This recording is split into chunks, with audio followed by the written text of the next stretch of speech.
right, what's up, everybody? Welcome back to the Psychedelic Light Show review. I'm your host, Steve Pavlovsky. I'm here with my co-host, Chris Zamartich, and today we got a really cool guest. We got Andrew Bernstein from Crimson Madness Light Show, and Andrew's got a really cool story.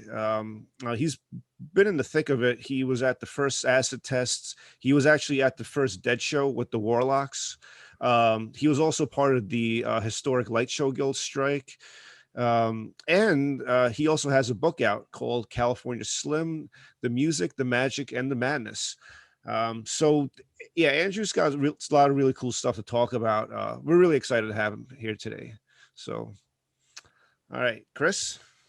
Yeah, so this is episode 13, and we're featuring the Crimson Madness light show on this one, which is Andrew. Okay, so let me go and get this thing rolling here and share. And there we go. Okay. So Andrew, take it away. Well, I'm Andrew Bernstein. It's a pleasure to be here with you guys today. I really dig what you're doing. I was in the thick of it, and I wrote a book about it. I knew I was going to have to write this book pretty early on, and I knew it was going to be a difficult task. I spent 10 years at it, collected all the posters, all the pictures, and it was a labor of love. People ask me, what's your book about? The short answer is it starts with me and Jerry Garcia as teenagers and Jerry teaching me how to pick. And it ends with me and Willie Nelson making a movie together called Honeysuckle Rose, A Song for You.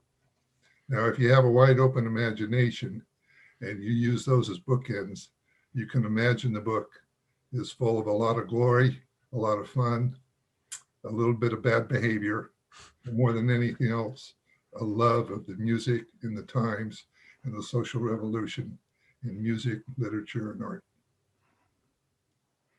Awesome, man. Okay, so why don't you talk about your meeting Jerry Garcia? And well, I had two loves in my life when I was a little kid, trucks and rock and roll. In '56, when Elvis came out, my brother bought the first Elvis record, and trucks had to take a back seat to rock and roll. And I was listening to Chuck Berry and Little Richard and all the greats. I knew at a very young age that music was going to play a pivotal role in my life.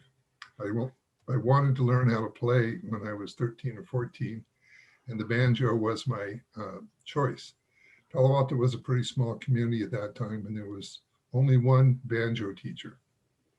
And he had a reputation as being pretty good, and he played locally.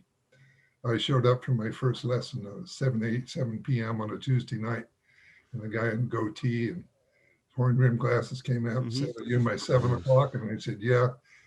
He said, "I'm Jerry Garcia, follow me." That began a long relationship with Jerry as a friend and as a musician. And lo and behold, he would go on to become one of the most famous guitarists. So he came in and out of my life for many years. The rest of the guys, Kreutzmann, who's down below, that's Billy, went to school with him from 4th grade on. So he was really close friends. He was the guy who drummed in the bands at Sock Hops in junior high school. And Pigpen on the right was 2 years ahead of me in school. And he was a hard guy. He was a little greaser guy, but he also had a lot of soul. And his father was a disc jockey at K Soul Radio in Oakland, black station. So Pigpen grew up similar to a lot of musicians, being heavily, heavily influenced in his life by the African-American community. So that was the nexus of the band. And what a lot of people don't know is that Kreutzmann invited Garcia to join his band. Oh, wow. And Garcia, and that's true, and Billy ran the Grateful Dead. He wasn't a hippie ever. And I've known Bill almost my entire life. And we watched it grow and I used to hang out at Dana Morgan's music studio. Bob Weir eventually came in, but Bill was the one who said, "I'd like to start a band, Jerry, and I'd like you to be the guitarist." So little backstory. The fellow to the left is John Dawson, And John's another Palo Alto guy, and he started the New Riders of the Purple Sage and wrote a lot of great songs. But he and Jerry were running buddies from a very young age in Palo Alto. And I used to run my horses on John's father's property. John's father was a very famous Hollywood producer and lived up in the hills in Palo Alto. So we were just kind of a group of free spirits very early in the 60s, 62, 63, 64. And then one day, Billy came to school and told us our senior year in March of 65, hey, you guys, we're going to finally have our first gig at Magoo's Pizza Parlor. We don't have a name. We're going to go with the Warlocks. If you don't come, we won't have an audience. And Bobby Weir did the same thing at MA High School. So there were 20 of us there that first night. And then I'm gonna go with this acid test poster. Okay, is that cool? Yeah, sure. So that's a little bit about my relationship with Garcia. Once the Dead became the Dead in 66, 67, they hooked up with some people in West Menlo Park, who it turned out was Ken Kesey. And this was actually 65. And they started, there was something going on there, actors and musicians and the Grateful Dead who were just still getting their feet. Enter Timothy Leary and LSD, which came about through a relationship with Ken Kesey and Leary. It was introduced. They started taking their West Menlo Park meetings to another level and bringing in lights and bringing in the Dead were developing their own sound. This is very early on. Mm-hmm. So there were these acid tests and nobody really knew what they were other than we'd get these invitations and show up and there'd be Kool-Aid. And it was the famous electric Kool-Aid. We didn't know. And then the pandemonium, not the pandemonium, but the lights would start. And the lights were an integral part of it. And the Dead would play. And they became known as the acid tests. You had to be invited. Some were open to the public. But nobody knew you drank the Kool-Aid. And you didn't know it was LSD. You didn't have any preconceived notion. And they were unbelievable. This particular poster, Ken Babbs did. He was one of the pranksters. Yeah. He did it on the back of a bag down in Santa Cruz. And nobody knows where the original is. I got a copy of it. Mm-hmm. And you have to know the light shows this is the birthplace of what we came to know as the psychedelic experience. Everything has a beginning. Now, the man to the right is Owsley. Owsley came to the scene. He was a Berkeley chemist student, brilliant guy. And I got to know Owsley very well. He built, besides being the guy who started making LSD, and he fell right in with the Dead. He came from a very wealthy family in Kansas, and he had money. So he was able to get the Grateful Dead from the Palo Alto stages and the acid test. They moved to LA, and they really developed who they became, and also paid for it. He dropped out of school and became the acid manufacturer. It was legal for years, so nobody was breaking the law. The thing about Owsley was he was very smart, and he made the first major batches of, Orange Sunshine, Blue Cheer, all the Purple Haze, and his pills had the Owsley stamp on them, and you could trust them. They were real. You could take a half, a quarter. It wasn't about taking as much as you could. And when they moved back to San Francisco, they were the Grateful Dead. And Owsley built the wall of sound. He became a brilliant sound engineer. Many of the early tapes were all done by Owsley. And when I started producing Jerry's sideshows a little bit later at my nightclub, I got to know Owsley as a sound guy. And we became very close friends because when Jerry would do these side gigs, Owsley would do the sound. He was later asked to no longer go to Grateful Dead shows because he was so manic, because he was so smart, because his mind never stopped. and it just became too much.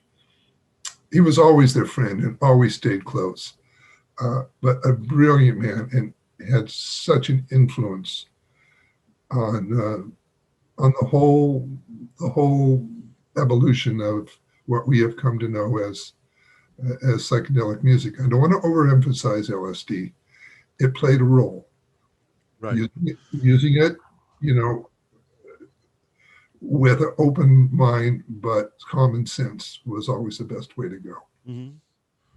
Yeah, and it wasn't, with him, it wasn't, just making LSD. It was also, a lot of sound and audio pioneering was done by him, and and then him being able to like fund the band and all that is also, integral to, to the Grateful Dead. So he was an extremely influential person. Well, he introduced stereo to rock and roll, got it away from mono. I'm going to go to this next slide with Andrew when he was a young man, and his book right there. Yeah. Give If your we go, book a but little before pitch. we actually go on to the book, I was hoping to ask you, since you were there and very little is kind of known about the light show at the acid tests, what, we really know it from like, let's say like the electric Kool-Aid acid test and a couple of things here and there, but can you expand upon, what you remember the light shows actually consisting of and being like? Well, that's a great question, Steve. I didn't go to, I went to two acid tests, and to be honest with you, I wasn't comfortable. I was young. I still didn't know exactly whether this whole thing was going to end up. Mm-hmm. And I was dosed at the one in Palo Alto. I got dosed early, and those light shows were pretty darn magical, I have to tell you. I mean, we didn't, these guys, especially Neil Cassidy, who was the character from On the Road. He was the real Dean Moore. Yeah. Oh, yeah. Yeah. And everything that you read and hear about him is true. Mm-hmm. And later on, I'll touch on his wake at the Fillmore, but with the Dead and with Crimson Madness. But those light shows were more, since we didn't have a preconceived idea and I didn't know I would end up doing light shows at that time. But they were not what we have come to know as with color wheels and slides. They were more explosive, I guess is the only word I can use. Yeah. Unpredictable. Mm-hmm. Yeah, my understanding is there were a lot of strobes going on and sort of more like flashing lights and that sort of light show, not really as much projected light or imagery, but light sources kind of emitting from themselves. And to be honest with you, it freaked me out. I can imagine. I mean, strobes have never been my best friend anyway. Yeah.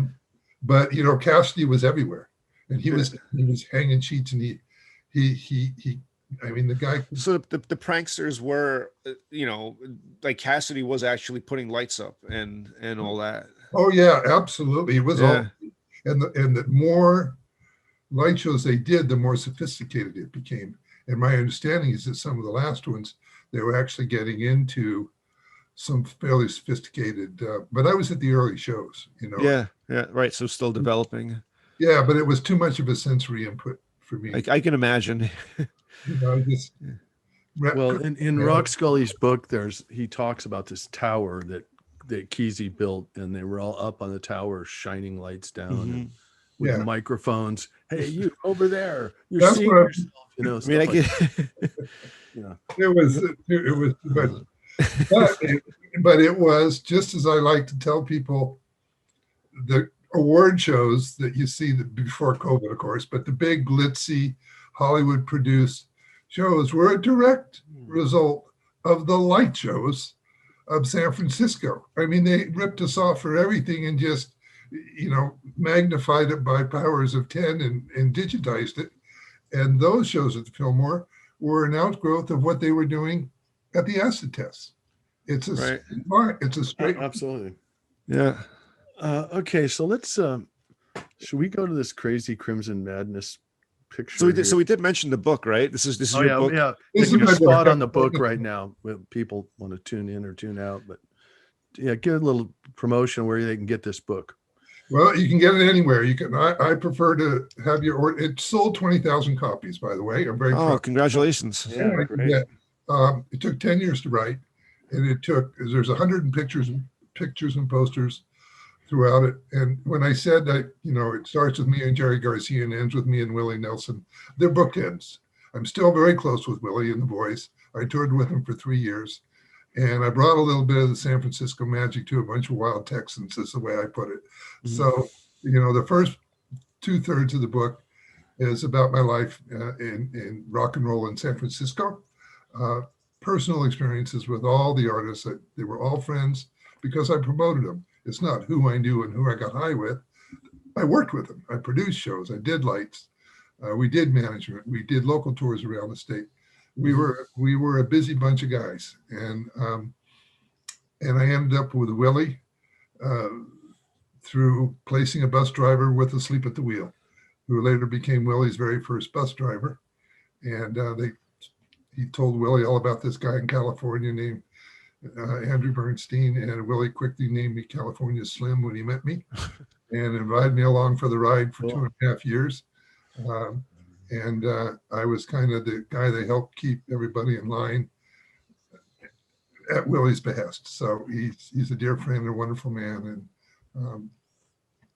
and that's what the book's about.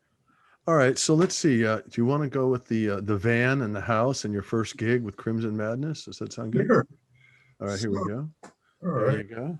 So that vehicle on the left is a one of a kind. It's a 1942 Chevrolet military built, Oh, but it wasn't used for the military. It wasn't in a certain way. The way that truck came about, it's dualies on the back, all steel, diamond plate steel on the back.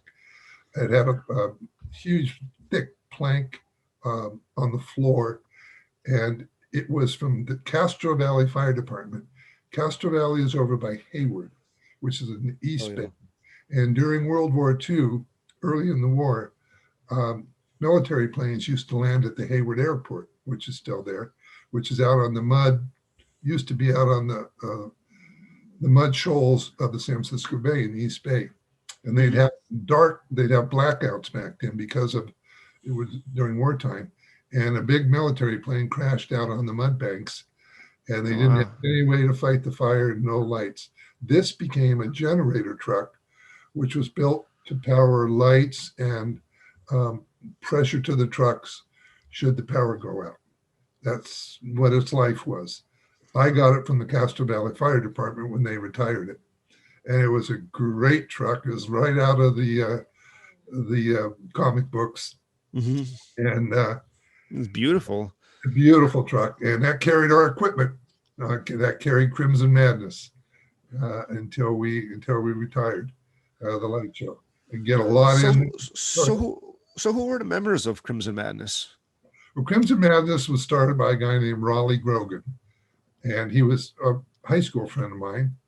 And our junior year, the Marine recruiter showed up in their dress blues to Palo Alto High School and basically said, "Hey, you guys, if you get these blue suits, it's a real chick magnet." And we were all stupid enough to believe it. I wasn't, but a whole bunch of my friends joined. This was before the Vietnam War took off. Or a bunch of my friends joined the Marines just because of that. The blues. And Oh God. and all I had to sign on the line that they would graduate from high school and 2 weeks later be Marines. And they all signed. Anyway, Raleigh was one of the ones that signed. The Marine Corps decided sometime in early '67 that they didn't need Raleigh Grogan. And he was asked to turn in his uniform. He'd been developing light shows in his apartment down in San Diego, and this is stories in my book, but he came back ready to take over San Francisco with his ideas on how to do a light show, which he had no experience. So there was he and two of his Marine Corps buddies, and they all came back with shaved heads. And Raleigh and I was a hippie, and I looked like a hippie, and Raleigh said, "We need you. We need you. We're not going to get anywhere." and we like you, and you know everybody, and that's how I came into it. And then a guy named Herb Pemberton from high school, Crazy Herb the Tweaker, who was better with nuts and bolts than screws, and then a couple of New Yorkers twins named David and David O'Neill and his brother John. We're very bright guys. And that was us. That was Crimson Madness. And we all came from different backgrounds. But that house in the top there, that's a house on Waverly Street in Palo Alto, had a great big basement. And we had plenty of room. And we were just raring to go. And we spent 2 years developing Crimson Madness. That little sign down the bottom is Addison Elementary School, which was built in the late 1890s and had a wonderful auditorium. And in order for us, it was right down the street from us, we cut a deal that we would do concerts in there, local concerts. So we hired local bands to play, really just so we could develop our light show. Yeah. And we did it for about a year, then started doing gigs at churches. Pretty soon had a production company. There you go. And we developed, here's one of our shows we did at the colleges, Mills College. Yeah. And we hired an artist named Jake Pierre who did all the graphics. Fantastic. And he's the one that ended up doing, his body of work is phenomenal. Really great. And so that's how Crimson Madness came about. It was Raleigh's idea. He came up with the name. And we finally got an audition with Bill Graham. And we auditioned with Black Oak, Arkansas. Let's talk about this Grateful Dead show. I think it happened in '69. Can we want to get to that? Sure. Okay, here we go. Talk us about this one. So this was before we were doing shows. I believe this is before we were doing shows, or right around the same time at the new Fillmore. The old Fillmore had closed. Correct. There were, but in this whole group of people, we were kind of an expanded group. We were part of this expanded group. There were some wealthy individuals who could afford to rent, family money usually. They could afford to rent the Fillmore and do a private show, invitation only. And this was one such show. And I prefer not to give the guy's name out just because it's fine. Old family. That's But cool. He was a deadhead and he loved our light show. And so he called us first and said, I want to book you guys to do this show with the Dead, but I haven't firmed it up yet with the Dead management, because dealing with the Dead management was like, a trip to outer space and back. So he eventually nailed it down. And he did the poster. He hired his own poster artist. And it was invitation only. And it was our first time to do a light show with our old friends. They really were. I mean, we grew up together. And they were now the Grateful Dead officially. And it was like old home week for us. And it was a great night. Some people think it was one of the Dead's best shows. Dick's Picks, as you mentioned. Well, what's going on here is this Dick's Pick 16 right here, and everybody's mentioning that it is one of the best shows, and Dick picked it as a 16th pick. So it's also got that St. Stephen Dark Star, that kind of real experimental 69, before they went towards the country stuff. So it's really a progressive show. So you got really lucky to do that show. I mean, it's a famous, super famous show. And this was 69, you said, right? Yeah. November. Is it November? I believe so. Yeah, it says November 7th and 8th. Yeah, right. So go ahead. You ready to go to the next one? Sure. That, by the way, that picture of Pigpen and Janice is one of my favorite pictures. And, I wasn't real good friends with Pig. I knew him all since junior high school, but, he didn't die from drinking. A lot of people think he did. He died from a very rare liver disease. It wasn't cirrhosis. Oh, really? I didn't know. No. The alcohol didn't do him any good, but it's not what killed him. He didn't abuse drugs. He wasn't a drugger. He was a drinker, but he was quite a guy. The longer he lived, the better I got to know him and appreciate what he brought. And again, he brought it because his dad raised him on soul music.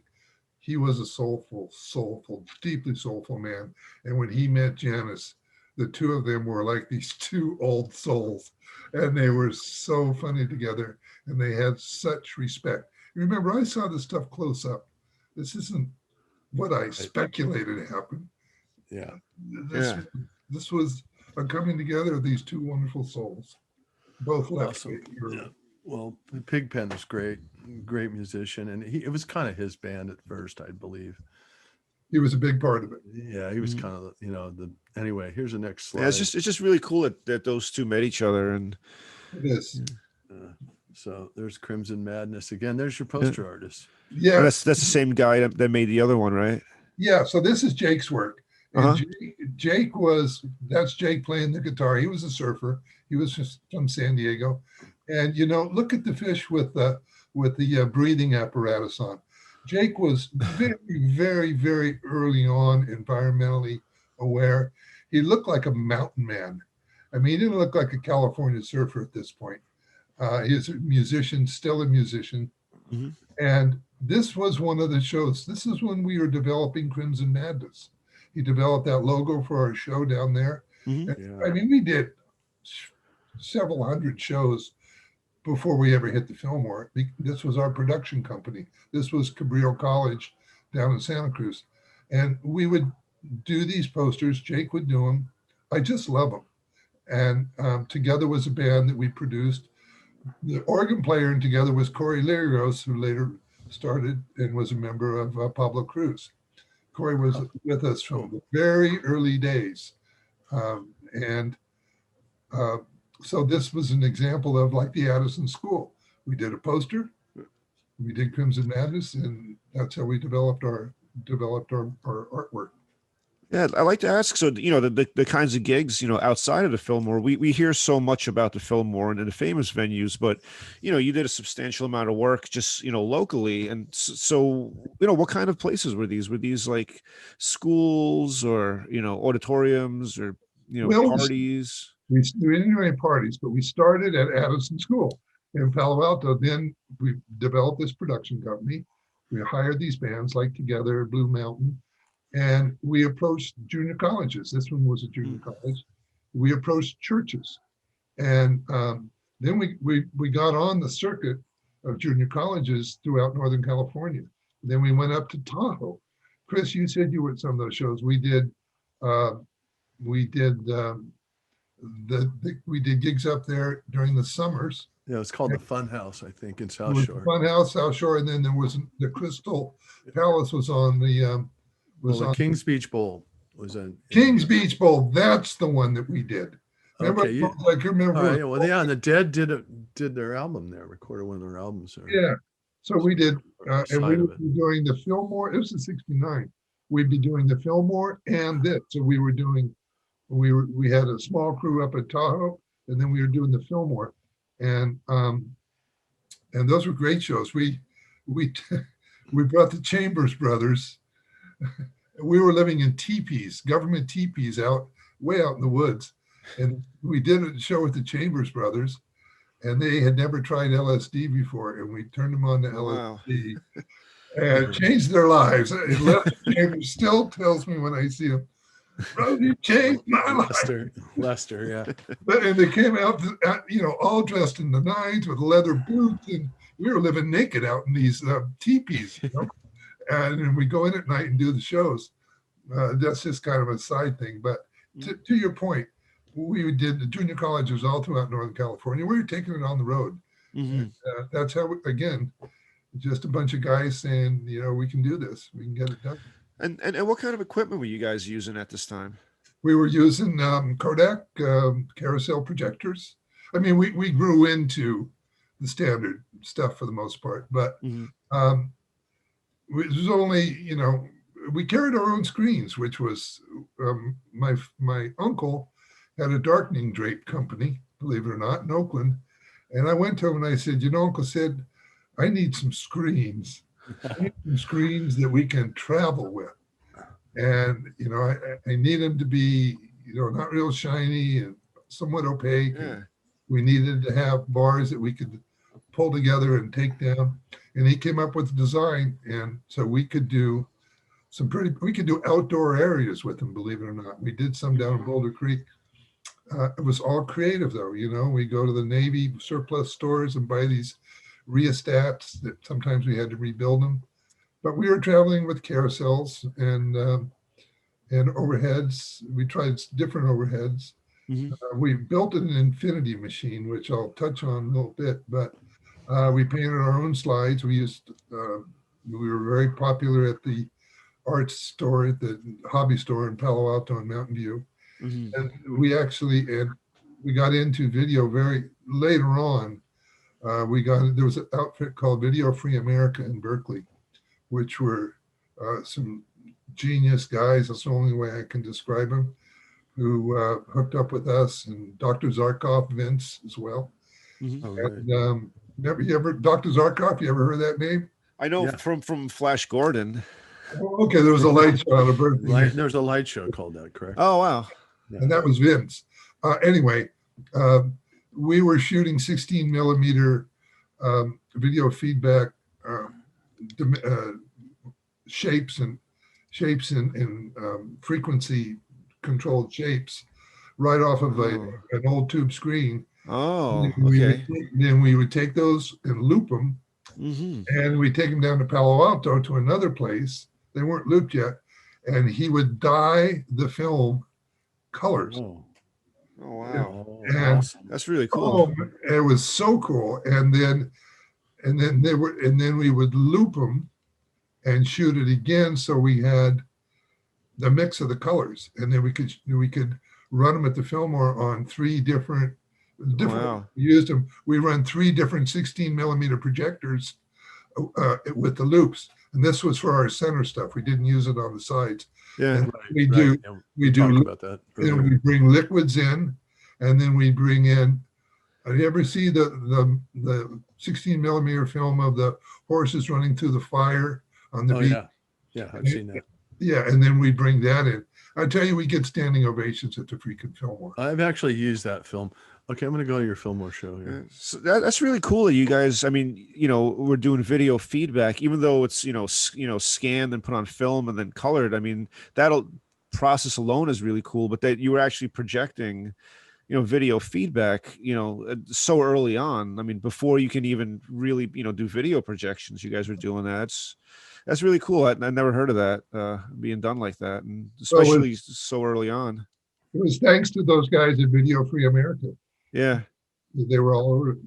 So this poster on the left, this was after our audition, and Bill told us that night of our audition how much he liked our show, how creative it was. And he said, you'll hear from us in 2 weeks, within 2 weeks of your show. And when the office called, they said, okay, you guys, here's your first date. It's going to be for B.B. King and Albert King on the same show. Oh, man. With Mendelbaum, which was a really, really good Marin County band. Now, Mendelbaum had been one of the bands we auditioned with. So the bands we auditioned with, we ended up doing bunches of shows with, Black Oak, Arkansas, and the other one. But we were so excited.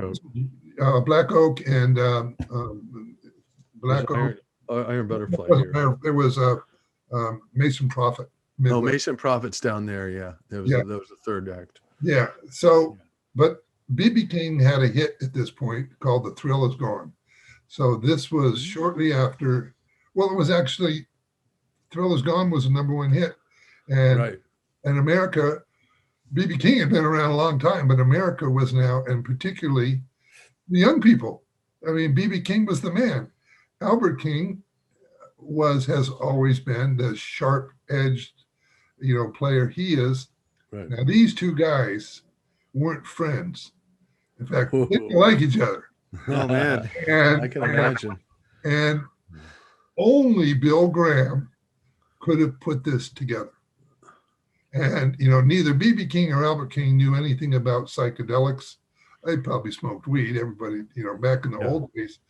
But they were used to playing primarily to African American audiences. They hadn't broken through into this new era. But for us, we were 19 years old, for God's sakes, 19, 20 years old. And we knew what it meant to be on this bill. We knew this was our first night at the Fillmore. Great poster too. A great poster. And Satie, this was when Satie and anyway, excuse me, Satie ended up leaving, but these were these collages.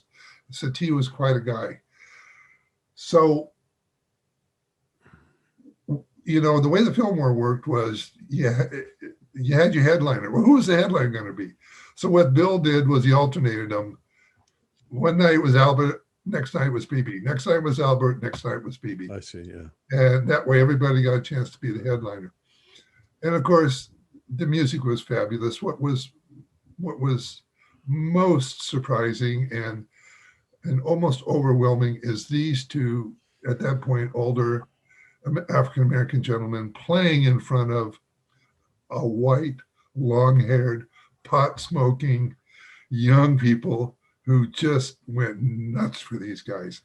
It was overwhelming every night, and they couldn't believe, because they had no idea who they were going to be playing for.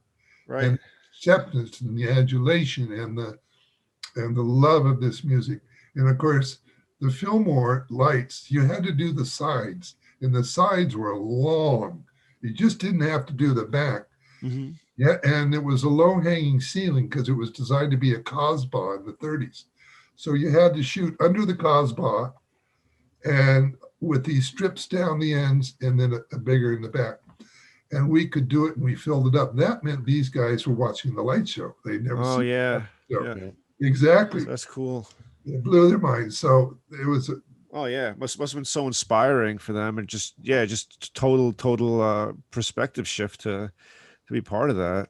And they became a part of it, and they became a big part of it. And after that, they were doing concerts all over the country. Yeah. With Fillmore West, we figured there was over 200 feet of a screen you had to cover. That's right. Yeah, we did a show just about it. We did a show just about it because. So how psychedelic would you make these light shows for somebing like BB King? Well, that's a very good question, Steve. Not that psychedelic, right? You know, yeah. A lot of blues, a lot of blue colors, and this is where we use Jake. Jake did graphics, and again, nobody was doing. Jake could make figures go all the way around. They'd start at the ends, and these cartoon characters, as it were, and we would load them in the carousels. Jake would animate them so that, and we had remote on the carousels, slide by slide, and shot at different angles. And we can make these dancing alligators with top hats and joints in their mouth dance along the walls. Oh, yeah. And bring them right into the back where they meet up with the characters dancing on the. So they would actually like be animated to kind of walk along the wall. Yep. And Cool. And they come together at the back of the stage. Yeah. Yeah, I'm going to show this poster because there's kind of like what you're talking about. These images right here. These guys. Yeah. Oh yeah. You see, that's his drawing. That's Jake's stuff. Yeah. So Bill came to me after one of our shows and said, "I need Jake to do a poster. I need to bring him in." And I went to Jake and he said, "Of course I'll do it." So he met with Bill, and Bill said, I want something that will bring what you do on the walls to life in a poster." Yeah. And he did it. You know, he really did it. And that's me on the right on the horse with my girlfriend, and that's Jake on the left with his girlfriend on the back of the horse. And it's the only Fillmore poster he did. And, you know, a lot of people really love this poster. You know, it was on the left, it was Fleetwood Mac, Tom Rush, and Clover, Lights by Crimson Madness. And that was the last night that Peter Green was with Fleetwood Mac. That's Peter right there. Yeah, he had his breakdown in LA that weekend. So little did we know that we would be doing 4 nights and Peter Green. That was his band. He started that band. Absolutely. He brought everybody else in. A very sad story, but Peter survived. He only passed away a few years ago. Yeah. But he suffered. It wasn't drugs. He suffered from organic brain problems, but yeah, this was Jake's poster. Jake did some other shows, did a lot of posters for us. They're not here, but they're in my book. A lot of Jake's work is in my book. Mm-hmm. Yeah, I have to get a copy of it. It's a great poster. I actually went to this concert, the Fleetwood Mac one, and I Wow. got the poster. They gave me the poster, but they give you when you walk out of the Fillmore, because the next week was Beautiful Day, and then Winterland was Steppenwolf. Yeah, you can read that. So that was a three concert poster. There weren't very many 3 concert posters. Yeah. Okay. So you want to do this, Boss Skaggs? You ready for that one? Sure. Okay. Here we go. So cut loose. All right. So this was big for me for a number of reasons. Number one, Mason Prophet was on the show, and they were one of our audition bands again. And Bill did this over and over and over. Black Oak came up later, and I liked it. I thought it was great because, being a working at the Fillmore was a privilege, but being with these guys, because we were all excited on audition night, and to be back working with them on a real paying night we felt a kinship, a brotherhood, I guess you might say. But when this poster happened, Boz was at the top of his game. It was right when Silk Degrees came out, and all of those songs, We Were Always Sweethearts, and those songs were absolutely dominating the charts. Now, Boz had been around for a while, and he wrote Somebody Loaned Me a Dime, but he hadn't hit any big time. Well, he's a San Francisco guy, and he was hitting his marks, and I just happened to really like his music. So when we were chosen to do this, Herbie and I, who were the guys who always took the stuff up in the truck and set up, the other guys, for whatever reason, it was always Herb and I, we both wanted to get up there early, and it took a while to drag all that stuff from behind the parking lot up the stairs, for 2 guys to do it. It took a couple hours, get it all set up. And we wanted to be set up when Boz showed up to do his sound check, because we had been told that he was going to do a full run through, because this was big for him. This was the first big hometown show featuring this album. And we sat up there up on the catwalk, got comfortable in some chairs.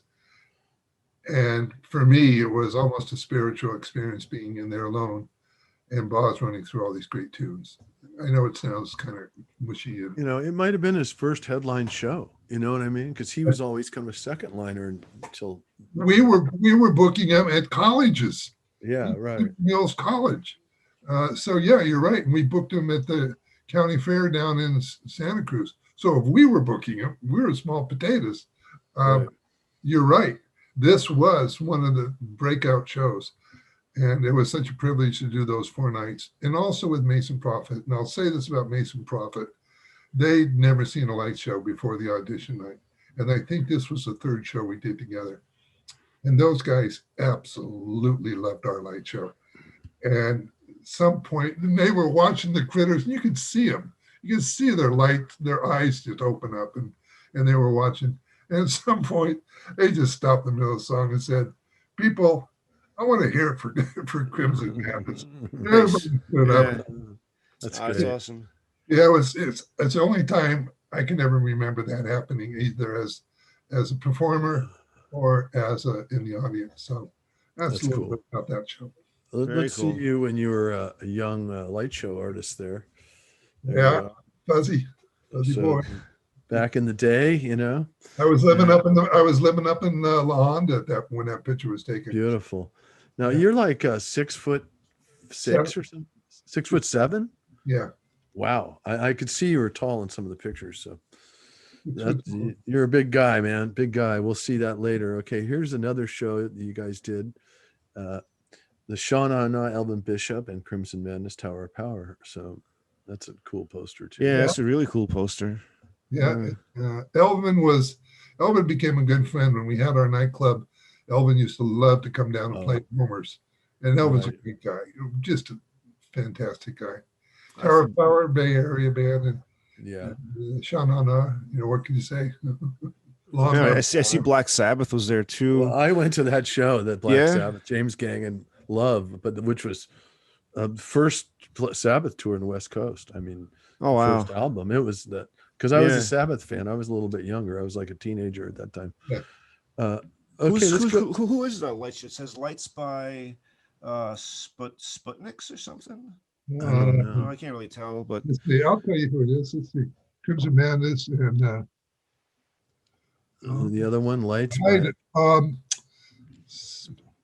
Spontaneity. Spontaneity. Okay. Spontaneity. Never heard of them. I think that's the only show they did. Okay, so that James Gang show, that was with Joe Walsh. Yeah, it was Joe Walsh was in the band, and Black Sabbath with Ozzy and Tony, and then Love with Arthur Lee, who was awesome. Great, also great too. I mean, okay, so let's move on. We're out of the Fillmore now. We're going to go to the light show strike. Why don't you talk about that? Oh, all right. There they are.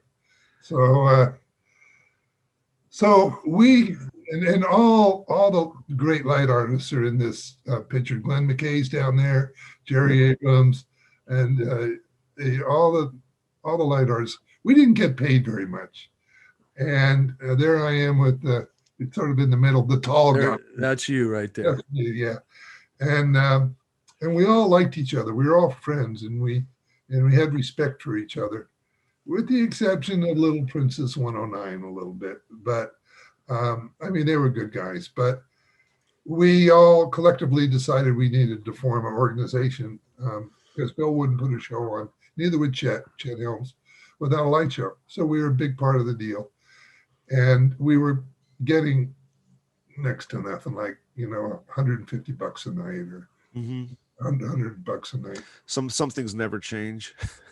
Well, and that's true.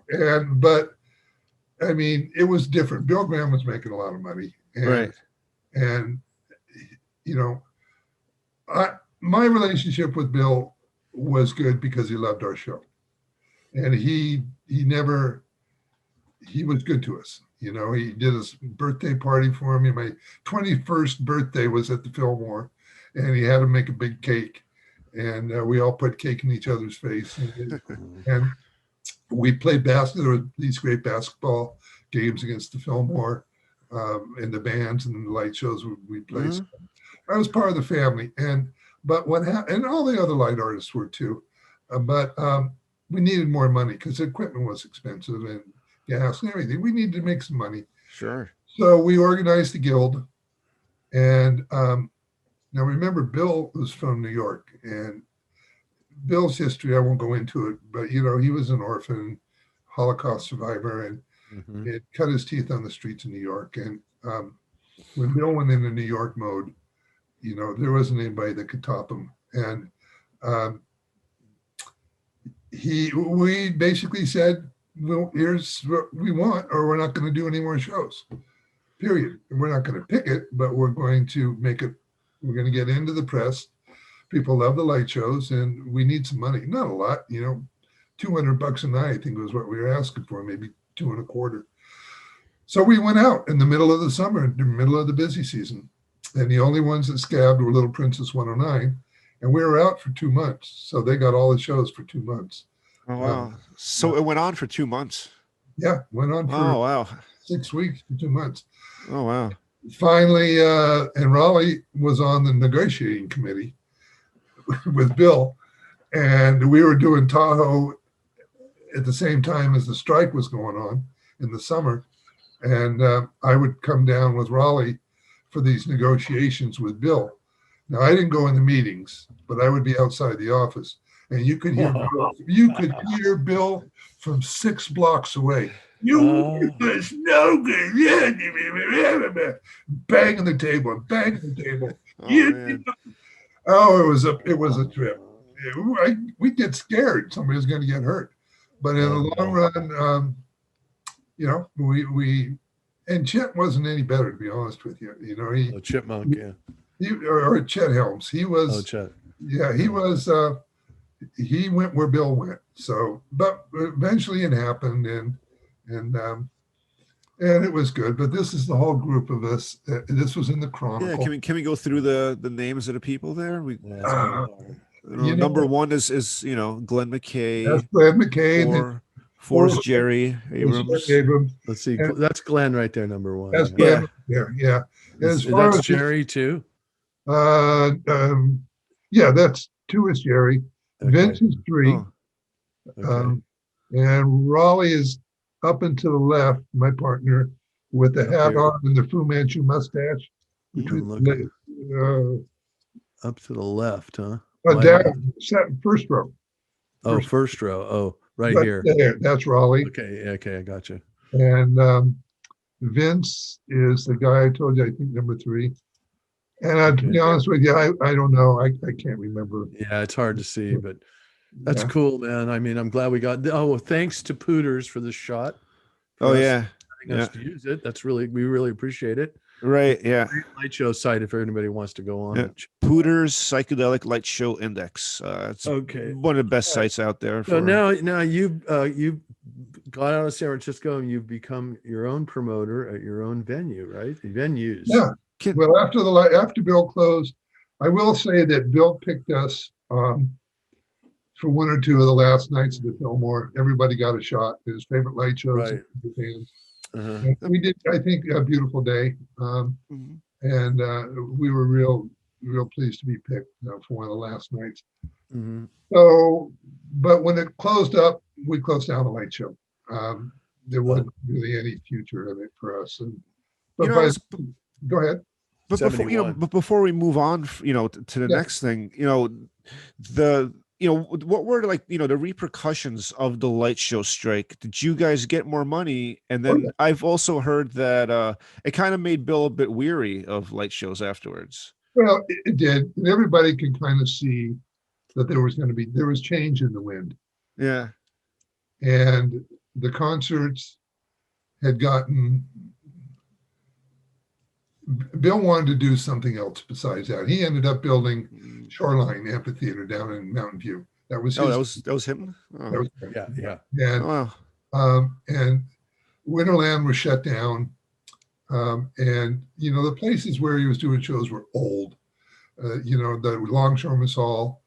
These were old places. And yeah. Bill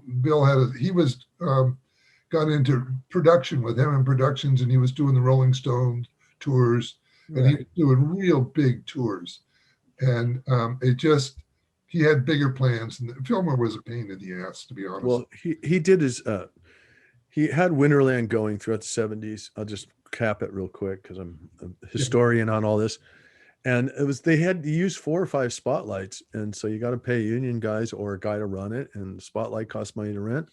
And there goes the light show budget. And there was no doubt eventually it got, and then he ended up going to Berkeley Community Theater, Oakland Coliseum, the Cow Palace, same thing, got him a ton of spotlights. And then Day on the Green, with 5 headliner bands during the day, no light shows. So it just changed, like you said. Yeah. I mean, we talked about this in some of our other episodes, and the whole nature of everything changed, and bringing a light show as the venues get bigger, it's harder and harder to bring something for the size of the Fillmore to an arena. So let's talk about this Homer's Warehouse. I was not aware of that venue down in Palo Alto. That's awesome, man. Well, it's across the street from Stanford, and Raleigh and I wanted to stay in the business. We made tons of good contacts. I mean, we worked with all these bands, and we got to and we learned, and we'd been promoting music before we started doing the light shows. So we were itching to do something else, and there was no music. Palo Alto's a university town. There really wasn't much music. There was a couple of small clubs, but there was a biker bar called Homer's. And it was back next to the railroad tracks in an old grain warehouse that had been converted to a place where there was live music. It was big, you could hold 300 people, but it was pretty funky. And you didn't go in there. I mean, it literally was a Hell's Angels bar. And you know, so Raleigh and I went in there just to see. We were looking for a venue, and so we went over there one night, and it was back in an alley, poorly lit by the railroad tracks off El Camino, and there was a sign on the door. We could hear the music. There was a sign on the poster on the door. A little poster that said, "Tonight and Saturday, the Doobie Brothers." Oh, right. The original Doobie Brothers, unknown, unrecorded biker band. And so we went in, paid 50-cent door charge. And it was funky, but it was doable.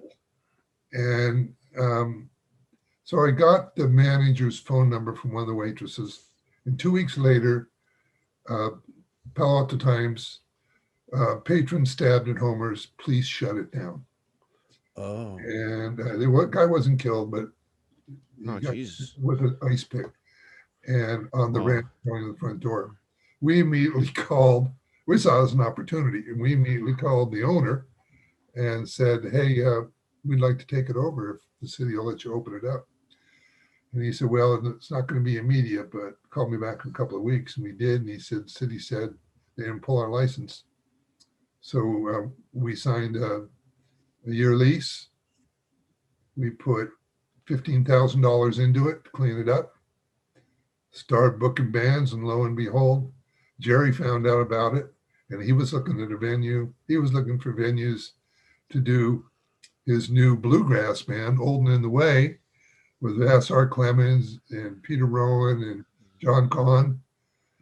And we weren't bluegrass fans, but if Jerry's name was going to be on it, we were in, you know. And we did one of the very first shows Old and in the Way ever did in public.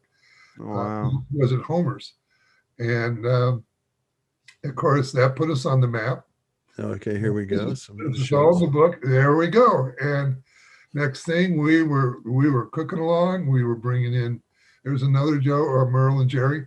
I think Merle and Jerry did 2 or 3 shows, and Old and in the Way did 2 or 3 shows. Old and in the Way only did 20 shows live, or maybe 22, 23. Wow. And some of the songs on the album were recorded at Homer's. And that's where I became friends with Osley, because Osley was doing all the sound. And he would come in and completely take over the warehouse and bring all his gear in and giving orders, marching orders. And we actually broadcast that show using Stanford's Under the Atlantic educational cable, and broadcast Old and in the Way to Czechoslovakia. Oh, no way. Live. Fantastic. Oh man, that's awesome. I'm Czech actually. Are you? Yeah. Well, it was awesome. It was behind the Iron Curtain. Wow, that's so cool. Yeah. And Copperhead, John Cipollina. Right, Copperhead, Stone Ground. And that was Stone Ground was Corey Lirios.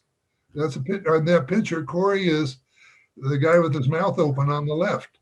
So we went from Together to Stone Ground to Pablo Cruz with David Jenkins. And Sal Valentino was also the leader from Bull Brummos. Yep. And just to get back. And one of these, the Mad Brothers, they were a band out of San Mateo that I. Yeah, and I ran. It's funny. One of them read my book and found me, and and came over to my house. And a real nice guy. And this was just a few years ago. And he said, oh, man, we were so excited to be, at Homer's Warehouse. And it was such a joy for us. And Asleep at the Wheel, of course, Ray Benson has gone on to win many Grammys and keeps Western Swing alive. And he was one of the announcers on KQED's History of Country Music. And he's a real good friend. We're still buddies. And Floyd Domino down there in front. They were our house band, and we do Wednesday nights with Asleep at the Wheel and 50-cent spaghetti. And I met Willie through Ray. Again, these stories are all in the book, but it took Austin. All right, let's go to your college promotion. Then we're going to hit the Willie section here because we're rounding an hour right now. Okay. So me and Raleigh each had our own production companies, but we helped each other. So I was doing shows at the Stanford Theater in Palo Alto, and Raleigh was doing some shows there and some college shows. but we'd always help. So this one on the left was a show that Raleigh did at Cupertino at De Anza College, and Jerry Garcia Band featured Nicky Hopkins for a very short time. Of course, Nicky of the Rolling Stones Right. fame and Exile on Main Street. And Ron Tutt was Elvis's old drummer.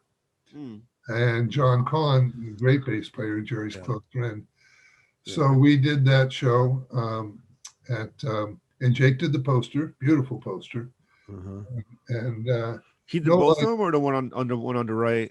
It's a Jerry Garcia one right here. This one. Oh, he did that one. Wow, that wizard's really cool. Yes, that wizard cool. Yeah, that's awesome. Jake got better and better. For some context, what were the names of your production companies? I was Half Gaff Productions. See on the right there, the little logo up in the top left. Oh yeah, right. Fish with a gaff in the top. Yeah, the life save. Yeah. And Raleigh's was Raleigh Grogan's production. What do you call it? Raleigh Grogan's Production Services. Oh, okay. It's right at the bottom. It's kind of running off Yeah. the screen. I'm sorry, I No chopped problem. it off. And that Sons, that was that Sons show. Yeah, the That was- Sons are great, weren't they? I love that Oh, band. Sons were so good. And one of my Bill favorite. Champlin. Yeah, they were so good. So they were so progressive. And that was Pablo Cruz's one of the very first public shows. Was this show? They made it pretty big too. You know, they had some. They hits. did. They still work too. I mean, Corey went on to make a lot of money in television doing, music for shows. What was he, the bass player singer, Corey, or was he the? No, he's a piano player and singer. Okay, the piano. Okay, all right. And the guitarist was David Jenkins. Right. Uh, Okay, let's go to your Willie thing. Here Yeah. we go. So tell us about this one. So this picture on the right is the time I met Willie. I met Willie That's in what Hawaii, and it was called the First Aloha Picnic. Now, my best friend from Palo Alto, who we'd been bus drivers together, I got on the job with the wheel, and Willie hired him. So he'd been with Willie for a year when Maynard called me and said, "I want you to come over to Hawaii and meet Willie." And I did, because Willie had heard about me. And so I went up to Hana and got him some weed from my friend who was a grower up there. And I brought him a quarter pound of weed, and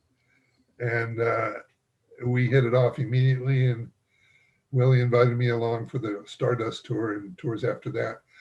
But this day was really a great day. Charlie Daniels Band, Willie Nelson, Pure Prairie League, and Body Rate. And he dosed everybody with psilocybin before the show. So we all had smiles on our face. And it was, it was first interaction with Willie. There's Bonnie Raitt right there. And Bonnie, there's Bonnie, big smile. And Charlie Daniels, bass player there. This is when, at the end of the show, when everybody was on stage. Oh, the big jam, yeah. The big jam. And that great big banyan tree there, you'll appreciate that. The chapter in the book's called Under the Banyan Tree for this. On the left is, I did the Leon Russell tour as well. And that's somewhere on the road with Leon. And, Willie wrote a book after my book. He had to sign off on my book. And he kind of poo-pooed my book, but he actually loved it. And 2 years later, his memoir came out. And he used a bunch of pictures that I own, but I didn't care. I saw it as a compliment. And so Leon had been one of my favorite artists ever. I mean, and to be able to tour with Leon was a huge thrill for me. And that backstage pass there's a story in the book about that, but that was one of the picnics, and those were some great times. Okay, let's go to the Willie Nelson Tahoe crew here, correct? Well, on the left you have Willie Nelson's crew. On the right you have the backstage crew in Harris Tahoe. And we started doing a lot of casinos when I was with Willie. Las Vegas, Harris, and those stories are a lot of fun. The way we got treated, a bunch of cowboy hippies, dope smokers, but so that's you right there, huh? That's me next to Willie. I was second base. Willie was, There's Willie right Oh, there. yeah.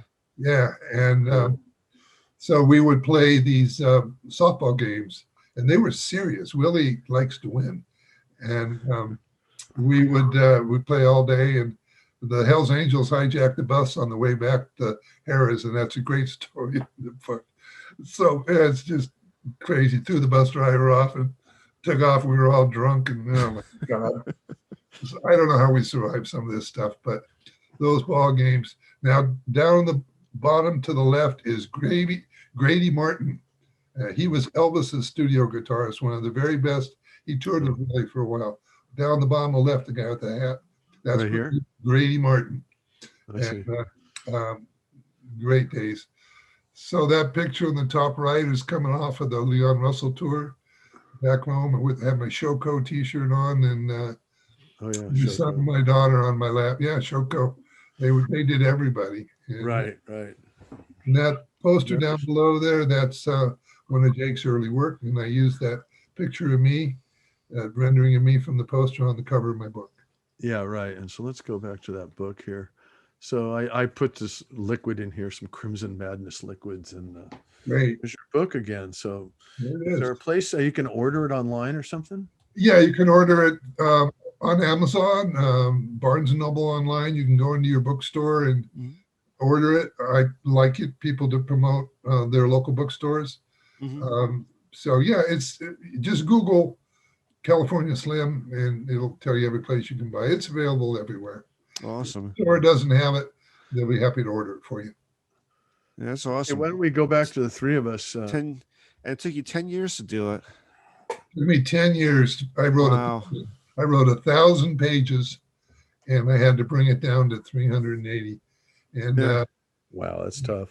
You did all the editing. You did all the editing yourself. Well, that's a great question, Steve. You're a very observant man. I could have never done that myself. Yeah, that's. I hired, Scott Fitzgerald, the writer, had a saying that editing is like killing off your babies or your darlings. Your darlings, yeah, right. Oh yeah, I can. Yeah. And it is. But I found this wonderful editor up in the El Cerrito.